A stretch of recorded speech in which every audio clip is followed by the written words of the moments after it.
ఒక film school పెట్టాలని ఆలోచన రావడం. ఓ వినోద్ ఫిల్మ్ అకాడమీ అని ఒక ఫిల్మ్ అకాడమీ స్టార్ట్ చేశాను సార్. అది ఏంటంటే 2020 కరోనా టైంలో పెట్టాను. యాక్చువల్లీ అంతకంటే ముందే నేను ట్రైన్డ్ యాక్టర్, ఓకే, నేను నేర్చుకునే వచ్చాను. మా గురువు గారు రాజశేఖర్ పాండే గారు, ఓకే, ఆయన దగ్గర నేను ట్రైనింగ్ తీసుకున్న తర్వాతే నేను సినిమాలు బాగా చేయగలిగాను. ఓకే. దానికంటే ముందు స్టేజ్లో చేసిన స్టేజ్కి కెమెరాకి చాలా డిఫరెన్స్ ఉంటుంది. అది ఆయన దగ్గర కొన్ని టిప్స్ టెక్నిక్స్ అన్ని నేర్చుకొని నేను ఇండస్ట్రీలోకి రావడం జరిగింది. అయితే నన్ను చాలామంది అడిగారు అనమాట, నువ్వు ఫిల్మ్ స్కూల్ పెట్టొచ్చు కదా, మా పిల్లలకి ట్రైనింగ్ ఇవ్వచ్చు కదా, నువ్వు trained actor, already experienced actor కదా, బాగా చేస్తావు, నేర్పించవచ్చు కదా అంటే, నా ఇన్స్టిట్యూట్ అది ఏం లేదు కదండి, ఎందుకు లేనన్న. ఈ 2020 కరోనా టైంలో ఏమైందంటే మొత్తం షూటింగ్స్ అన్నీ బంద్ అయిపోయినాయి. బంద్ అయిపోతే స్నేహ గారని తను ఒక సలహా ఇచ్చారు, మీరు ఆల్రెడీ యాక్టర్ కదండి, ఆన్లైన్లోనే యాక్టింగ్ ట్రైనింగ్ ఇవ్వచ్చు కదా, ఖాళీగా ఉండే బదులు అట్లా చేయొచ్చు కదా అని చెప్పేసి అన్నారు. ఎందుకంటే ఆ టైంలో నేను చాలా స్ట్రగుల్ అయ్యాను. ఓన్లీ ఇండస్ట్రీనే నమ్ముకొని ఉన్నాను, షూటింగ్లు లేవు, ఫర్దర్గా ఏం చేయొచ్చు అని మొత్తం సెర్చ్ కొడతా ఉన్న టైంలో తను సలహా ఇచ్చారు. ఇంకా లక్కీగా ఏంటంటే మా అంజద్ బాబు గారు, కిషోర్ దాస్ గారు, వీళ్ళు కూడా మేము ఉంటాం వినోద్, మంచి యాక్టర్, ఫైన్ యాక్టర్, చేసుకో పెట్టు అని చెప్పేసి వాళ్ళు సలహా ఇచ్చేసరికి సరే అని చెప్పి ధైర్యంగా రంగంలో దిగటం జరిగింది. అది ఫస్ట్ ఒక 6 స్టూడెంట్స్తో స్టార్ట్ అయింది బ్యాచ్. ఇప్పుడు సుమారు ఒక 500-600 మందికి ట్రైనింగ్ ఇవ్వటం జరిగింది ఇప్పటి వరకు. ఈ 5 సంవత్సరాలు, మే 28కి 5 సంవత్సరాలు కంప్లీట్ అవుతాయి సార్, యానివర్సరీ. సూపర్. సో ఆ జర్నీ ఎలా ఉంది అంటే, ఒక యాక్టింగ్ చేయడం వేరు, యాక్టింగ్ నేర్పించడం వేరు. అవును సార్. మనం ఈ రెండింటి మధ్య చిన్నది చాలా పెద్ద తేడా. ఎందుకంటే డిఫరెంట్ పిల్లలు ఉంటారు, వాళ్ళు నేర్చుకునే వాళ్ళ ఆస్పెక్ట్, వాళ్ళ కెపాసిటీ ఏంటో తెలియదు మనకు.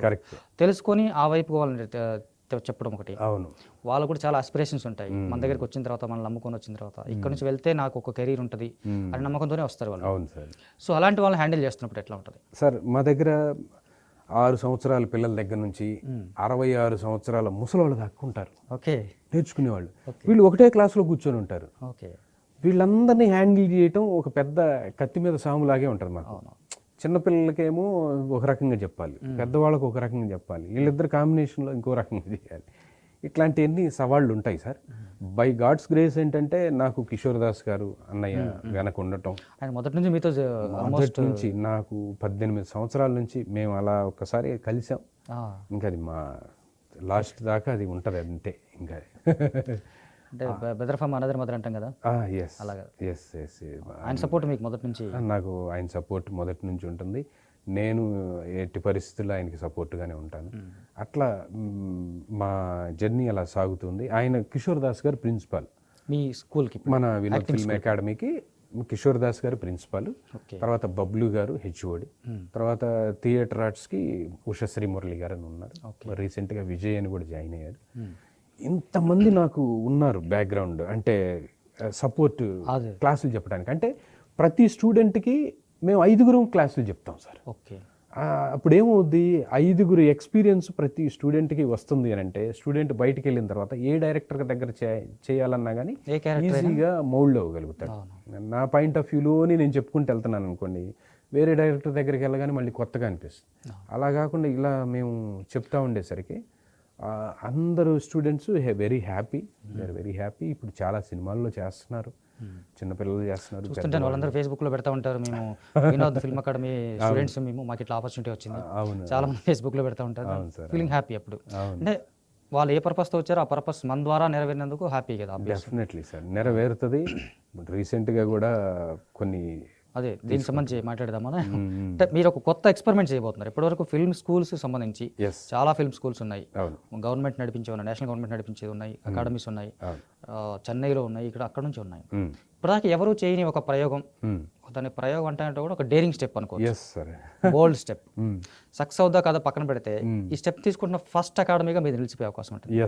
ఆ స్టెప్ ఏంటి, ఆ స్టెప్ తీసుకోవాలనుకోవడానికి రీజన్ ఏంటి, మీ ఫిల్మ్ స్కూల్ రాబోయే రోజుల్లో ఇండస్ట్రీకి ఇవ్వబోతున్న నటా సంపద ఏంటి? ఎస్ సార్, ఇప్పుడు ఎలాగూ మంచి స్టఫే ఇస్తున్నాం సార్, సబ్జెక్ట్ వైజ్గా కానీ సపోర్ట్ వైజ్ కానీ బాగానే ఉంటుంది. అయితే ఇప్పుడు మేము తీసుకుంటున్న స్టెప్ ఏంటంటే, ఒక 4 ప్రొడక్షన్ హౌసెస్తో టైఅప్ అయ్యాం సార్. వాళ్ళతో మాట్లాడుకున్నాం, అగ్రిమెంట్స్ అన్నీ చేసుకున్నాం. ఇప్పుడు ఏంటంటే వాళ్ళు రెగ్యులర్గా ఇంకా ఓటీటీ ప్రాజెక్టులు, ఓకే. వెబ్ సిరీస్లు, సినిమాలు ఇవన్నీ చేయడానికి రెడీగా ఉన్నారు. వాళ్ళకి ఎలాగూ ఆర్టిస్టులు కావాలి కదా. నేను వాళ్ళతో మాట్లాడుకున్నాను అనమాట. మీకు కావలసిన ఆర్టిస్టులందరినీ నేనే ఇస్తా, నేను ఇచ్చి వాళ్ళకి సపోర్ట్, మీకు మ్యూచువల్గా సపోర్ట్ ఉంటుంది, మా స్టూడెంట్స్ కూడా నేను వెనకుండి చేయిస్తాను. కాబట్టి కోర్సు టైంలోనే మన ఆర్టిస్టులు కొంత కోర్సు అయిపోయిన తర్వాత మన ఆర్టిస్టులను తీసుకెళ్ళి వాళ్ళ సినిమాలో కానీ వెబ్ సిరీస్లో కానీ ఓటీటీ ఫిల్మ్లో కానీ చేయించే బాధ్యత నేను తీసుకుంటున్నాను. సూపర్. ప్రతి స్టూడెంట్కి చిన్న క్యారెక్టరు, పెద్ద క్యారెక్టరు, హీరోను. ఇది ఫస్ట్ టైం ఈ ఇంటర్వ్యూలోనే మీరు రివీల్ చేస్తున్నారు? ఎస్ సార్, నేను ఇంతవరకు ఎవరికి చెప్పలేదు కూడా. ఓకే. ఈ ఇంటర్వ్యూలోనే రివీల్ చేస్తున్నా. జాయిన్ అయిన ప్రతి స్టూడెంట్కి గ్యారంటీ ఆపర్చునిటీ. అది కోర్స్ కంప్లీట్ అయిపోయే లోపే ఆఫర్ కూడా ఇచ్చి వాళ్ళతో చేయించి వాళ్ళని బయటికి పంపిస్తాం. అంటే ఇలాంటి స్టేట్మెంట్ ఒక రకంగా బోల్డ్, ఇందాక నేను అన్నట్టుగా బోల్డ్ అవ్వచ్చు, డేరింగ్ డెసిషన్ అవ్వచ్చు. Yes sir. At the same time risk కూడా కదా. రిస్క్ కూడా. అంటే sometimes production house though మీరు టైఅప్ అయినప్పటికి కూడా ప్రొడక్షన్ అనేది అన్సర్టెన్. అంటే ఒక సినిమా ఫ్లాప్ అయితే వెనకబడిపోతారు, ఫ్లాప్ అయితే వెనకబడిపోతారు. సో అప్పుడు మీరు ఇచ్చిన హామీ నిలబెట్టుకోవడం కొంచెం ఇబ్బంది అవుతుంది. అలాంటి దాన్ని కూడా మేనేజ్ చేయగలనే కాన్ఫిడెన్స్ ఉందా మీకు? ఎస్ సార్, కాన్ఫిడెన్స్ ఉంది. ఎందుకంటే వీళ్ళేం మరి కొత్త ప్రొడక్షన్ హౌస్లు వాళ్ళు కాదు సార్. ఓకే. ఆల్రెడీ 6-7 సినిమాలు చేసిన వాళ్ళు, ఒక 100 సినిమాలు పైగా చేసిన ప్రొడక్షన్ హౌస్ కూడా ఉంది దీంట్లో. ఓహో. సీనియర్ పెద్ద ప్రొడక్షన్ హౌస్ కూడా మన దాంట్లో ఉంది. వాళ్ళకి ఏంటంటే నా మీద నమ్మకం. మన వినోద్ ట్రైనింగ్ ఇచ్చాడు అని అంటే డెఫినెట్గా వాళ్ళకి ఏదో ఒక రోల్ మనం చేయగలుగుతారు అనే దీంతోనే వాళ్ళు కూడా మనతో టైఅప్ అవ్వడం జరిగింది. ఇంకా ఫ్యూచర్లో ఇంకా కొన్ని పెద్ద పెద్ద ప్రొడక్షన్ హౌసెస్తో కూడా టైఅప్ అవ్వాలనే ప్లానింగ్లో ఉన్నాం సార్. ఓకే. కాస్టింగ్ సర్వీసెస్ని కూడా కొంచెం ఎక్స్పాండ్ చేయాలనుకుంటున్నాం. అంటే బయట వాళ్ళకు కూడా ఎవరైనా కాస్టింగ్ సర్వీసెస్ కావాలి అని అంటే మన దగ్గరకు వచ్చి వాళ్ళ ప్రొఫైల్. మనకి హాలీవుడ్లో ఎక్కువగా మనకి చూస్తూ ఉన్నాం, కాస్టింగ్ డైరెక్టర్స్ అని డిఫరెంట్గా ఉంటారు. అదొక క్రాఫ్ట్, డిఫరెంట్ క్రాఫ్ట్. మన దగ్గర లేదు కానీ పెద్దగా. హాలీవుడ్లో కాస్టింగ్ డైరెక్టర్ అని వాళ్ళే క్యారెక్టర్స్ అని. ఎస్ సార్, కాస్టింగ్ డైరెక్టర్ అనేది టోటల్లీ డిఫరెంట్ సార్. ఇక్కడ చాలా తక్కువ మంది ఉన్నారు కాస్టింగ్ డైరెక్టర్స్. ఇక్కడ వాళ్ళు ఏంటంటే చాలామంది ఏజెంట్స్, కోఆర్డినేటర్స్ కాస్టింగ్ డైరెక్టర్స్ అని చెప్పుకుంటున్నారు. కాస్టింగ్ డైరెక్టర్ మీనింగ్ అది కాదు. ఏ క్యారెక్టర్కి ఎవరు సూటబుల్ అవుతారు ఏంటి, అతనికి కూడా యాక్టింగ్ తెలుసు, అతనికి యాక్టింగ్ తెలిసి ఉండాలి, ఎక్స్పీరియన్స్ ఉండాలి. అప్పుడు ఒక మనిషిని చూడగానే ఇతను ఏ క్యారెక్టర్కి పనికి వస్తాడు ఏంటి అనేది రెఫర్ చేయగలుగుతారు. స్టోరీని బట్టి వాళ్ళు మనకి ఇది స్టోరీ, ఈ ఆర్టిస్టులు మనకు కావాలి, ఏజ్ గ్రూప్లో ఇది వాళ్ళ బ్యాక్గ్రౌండ్, ఇది వాళ్ళ క్యారెక్టర్ అని అంటే ఆ క్యారెక్టర్ తగ్గట్టుగా మనమే ఆర్టిస్టులని సెలెక్ట్ చేసి మనం వాళ్ళకి ఇస్తాం. దానికి కొంత ఛార్జ్ ఉంటుంది. ప్రొడక్షన్ హౌస్ దగ్గర నుంచే ఛార్జ్ తీసుకుంటాం. అట్లా ఇప్పుడు మన దగ్గర నేర్చుకునే స్టూడెంట్స్కి ఉపయోగం ఉంటుంది. బయట నుంచి వచ్చి కూడా మన దగ్గర ఆడిషన్ ఇచ్చి కూడా సెలెక్ట్ అయ్యి మంచిగా వాళ్ళు ప్రొడక్షన్ హౌస్ డైరెక్ట్గా వెళ్ళిపోవచ్చు. యాక్సెస్ లేని వాళ్ళకి ఇది ఒక ప్లస్ అవుతుంది. Yes sir.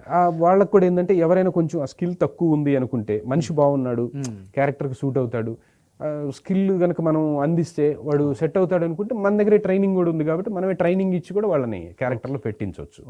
అది ఇంతవరకు ఎవరు చేయట్లేదు మన తెలుగులో అయితే. ముంబైలో ఉన్నట్టుంది కానీ తెలుగులో లేదు, సౌత్లో లేదు. ఎస్, మనది ఫస్ట్ ఫిల్మ్ అకాడమీ.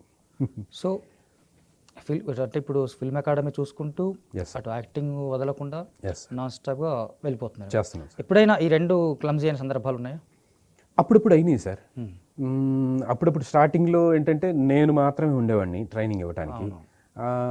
ట్రైనింగ్ ఇవ్వడానికి నేనే ఉన్న టైంలో ఏమైందంటే నాకు ఏదైనా షూటింగ్లు వస్తే వదులుకున్నాను. నేను షూటింగ్లు కూడా వదులుకొని మరీ నేను క్లాసులు చెప్పాను అనమాట. ఎందుకంటే ఒకసారి మనం కమిట్ అయితే వాళ్ళకి ఇబ్బంది కాకూడదు కదా అని చెప్పేసి నేను వదులుకొని మరీ నేను ట్రైనింగ్ ఇచ్చి, ఆ తర్వాత ఏమైందంటే ఇది కాదు, నేను అట్లా వదులుకోవటం కరెక్ట్ కాదు, నేను క్లాసులు చెప్పడానికి ఎవరినైనా నమ్మకమైన ఎక్స్పీరియన్స్డ్ ఆర్టిస్టులు ఎవరైనా దొరికితే బెటర్ అనుకున్న టైంలో బబ్లు గారు రావటం. బబ్లు గారు అంటే మీరు చిత్రం, ఆర్య, ఖుషి, చాలా సినిమాలు, చిరుత, వీటన్నిటిలో రోల్స్ చేశారు కదా.